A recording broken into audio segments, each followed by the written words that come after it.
El sábado en un acto en Pensilvania, Estados Unidos, de Donald Trump, candidato a presidente del Partido Republicano, quien fuera presidente durante un mandato y no lograra la reelección porque fue derrotado por Joe Biden, en ese marco hubo una persona muy joven de 20 años que disparó con un rifle a 120 metros de distancia sobre la terraza, el techo de un edificio, sobre el expresidente Donald Trump, hirió en su oreja al expresidente norteamericano. Bien, en plena campaña política vamos a tomar contacto nuevamente con Marcelo Taborda, analista político y también internacional, periodista de Córdoba, que nos va a explicar un poquito más acerca de esto que vos recién mencionabas, ¿no? ¿Cuáles van a ser las consecuencias que va a traer sobre esta campaña electoral, sobre la política norteamericana?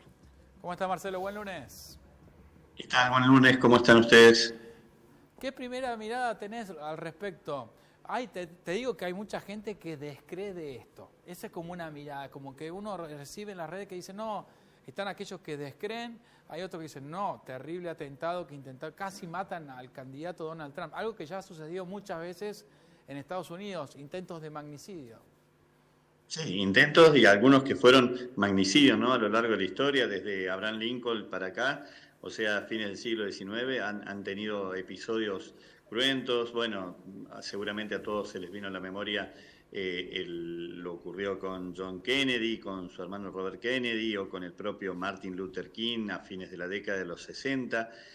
Algo que parecía de alguna manera desterrado y que de pronto golpeó en medio de una campaña bastante atípica también por lo que ocurría en el otro bando, por decirlo de alguna manera, que era el lado demócrata, con la incertidumbre acerca de si finalmente va a ser el candidato del actual presidente Joe Biden o va a bajarse de su candidatura a último momento, una hipótesis que parecía bastante difícil, pero como decían ustedes, esto que ocurrió el sábado por la tarde, en Argentina tarde-noche casi, sacudió la campaña de una manera bastante inesperada.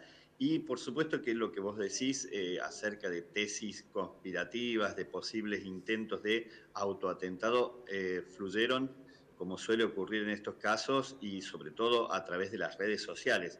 Pero desde un punto de vista, y a la distancia por supuesto, desde un punto de vista casi lógico, pensar en una bala que roza la oreja de un candidato que incluso perfora parte de esa parte de su cuerpo y termina matando a un ciudadano que asistía a ese acto político y estaba detrás en unas gradas en ese momento en Pensilvania, o pensar en una conspiración milimétricamente ejecutada y con el riesgo de que por un segundo falle el tiro y efectivamente el candidato sea asesinado, resulta poco creíble. Lo que sí en este momento, o por lo menos hasta anoche, el FBI, cuando daba los partes de investigación de lo ocurrido, hablaba de este joven al cual vos hacías referencia, cuyo nombre lo voy a recordar, Thomas Matthew Crooks, que con 20 años sería el autor y según el FBI habría actuado solo, es decir, sin ser parte de una conspiración o de un plan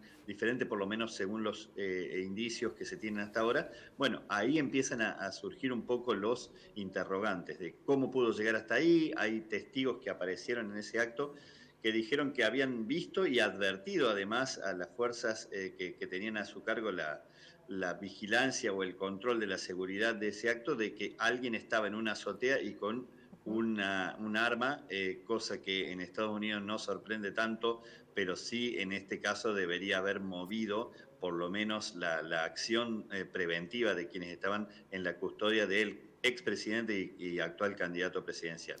Eso no ocurrió, finalmente se produjo el ataque y todo lo que ahora está siendo parte de este análisis en medio de esta campaña, ¿no? Bien, Marcelo, la pregunta es, ¿no es cierto? Recién hablábamos con Andrés, Estados Unidos es una sociedad que tiende a ocurrir estos atentados contra aquellos que dirigen el país o que son candidatos a presidente. ¿Por qué se da esta situación? ¿Tiene que ver con la aportación de armas? ¿Tiene que ver con una sociedad que, bueno, que tiende a poder realizar estas cuestiones, estos actos criminales? ¿Por qué se producen estas situaciones allí en Norteamérica? Habría que ver un cúmulo de factores. Por ejemplo, hay una exacerbación del discurso, no solamente en Estados Unidos, pero sí en Estados Unidos ha sido, digamos, elevado potencialmente en los últimos años los discursos de odio digamos, confrontar con el adversario político tomándolo como un enemigo. No podemos soslayar lo que ocurrió el 6 de enero de 2021, apenas 2 semanas antes de que tuviera que asumir la presidencia del actual mandatario Joe Biden, cuando hubo una turba que se abalanzó sobre el Capitolio, cosas que en Estados Unidos no lo tenían tan en agenda, si se quiere, o que las imágenes que surgieron en ese momento, muchos analistas decían parecían de otros países o parecían surgidas de otras naciones y no de la que se precia ser un faro para la democracia del mundo entero. Pero sí hay que decir también que los hechos con armas que castigan a población civil o que ocurren normalmente en la puerta de una universidad o de una escuela secundaria o últimamente también en recitales, tienen que ver con una posibilidad de acceso muy simple a las armas de fuego. Tiene 330 millones de habitantes aproximadamente Estados Unidos y hay más de 350 o 360 millones de armas del país que tiene más armas en poder de la población civil. Hay más de un arma de acuerdo a la cantidad de ciudadanos que tiene como habitantes este país, y eso no es un fenómeno nuevo. Cada tanto hay intentos, o por lo menos se habla de reducir esto, de bajar esta cantidad o no hacer tan accesible. Los datos muestran que el agresor de Donald Trump, que finalmente fue abatido por estas fuerzas de seguridad o de custodia encargados de vigilar el acto del sábado pasado, había comprado un rifle semiautomático A-15 o bien él o bien su padre en una tienda común y de acuerdo a los parámetros legales. Cada vez que se trata de restringir esto, cuando ocurre una de las múltiples matanzas, que no tengo acá las estadísticas, pero son asombrosas la cantidad de gente que muere por armas de fuego diariamente en Estados Unidos, ya sea por tiroteos o por ataques de diverso calibre. Y sin embargo, cada vez que hay una iniciativa en este sentido, durante el gobierno de Obama se plantearon, por ejemplo, se hace fuerte lobby desde asociaciones como la Asociación Nacional del Rifle o algunos otros grupos que sostienen la industria armamentística, amparándose en la segunda enmienda para que no se restrinja la compra-venta de esto como quien compra un chocolate, ¿no? Marcelo, te quería preguntar sobre las repercusiones políticas. ¿Qué lectura tenés? Ya aparentemente, según las encuestas, Donald Trump viene mejor posicionado que Joe Biden. ¿Esto refuerza su campaña? Es la primera reacción que uno ha podido leer en algunos medios, ¿no? Sí, casi todos los analistas que uno ha podido leer dicen que, bueno, hoy empieza formalmente la convención republicana en Milwaukee, en Wisconsin. Ya está ahí Donald Trump y fue recibido como héroe prácticamente por los partidarios del Partido Republicano. El discurso que tiene lo ha previsto para el próximo jueves. Se espera que seguramente haga algún tipo de alusión a esto.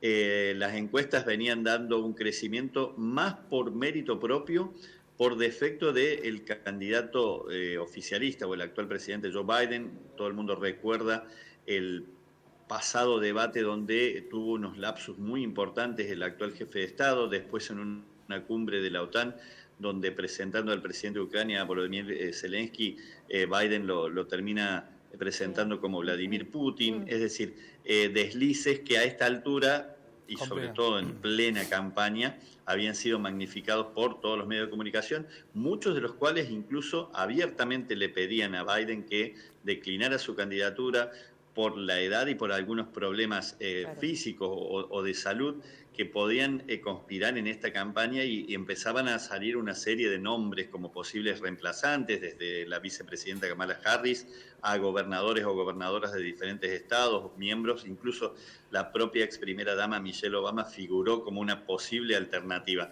Ahora, después de esto, todavía no han, por lo menos no las he visto, han salido mediciones con respecto al impacto inmediato, pero normalmente cuando ocurre esto se genera una corriente de empatía a quien sufre ese tipo de ataques. Habrá que ver si en este caso, y según cómo avancen las investigaciones, cómo puede derivar esto. Por lo que se sabe hasta ahora, o por lo que dijo el FBI, el agresor estaba identificado como parte o simpatizante del Partido Republicano, desmintiendo también alguna de las versiones que se lanzaron también irresponsablemente diciendo que esto era producto también de un accionar de los demócratas con su retórica contra Trump, o incluso hablando al plano internacional, otros dirigentes como Santiago Abascal, dirigente de la ultraderecha española de Vox, diciendo que esto eran reflejos o significados producidos por la izquierda antiglobalista, bueno, algo parecido a lo que dijo el presidente argentino Javier Milei, ¿no? El propio Milei dijo eso, que era la izquierda, ¿no? Sí, sí. El culpable había sido la izquierda. Cosa que por lo menos hasta ahora los hechos han desmentido totalmente. Totalmente, ¿no? esa situación. Bueno, Marcelo Taborda, clarísimo, periodista, analista de política internacional, muchísimas gracias. Muchas gracias, Marcelo, muchas gracias, y también gracias por el apoyo hacia los SRT en este momento tan difícil hacia los trabajadores.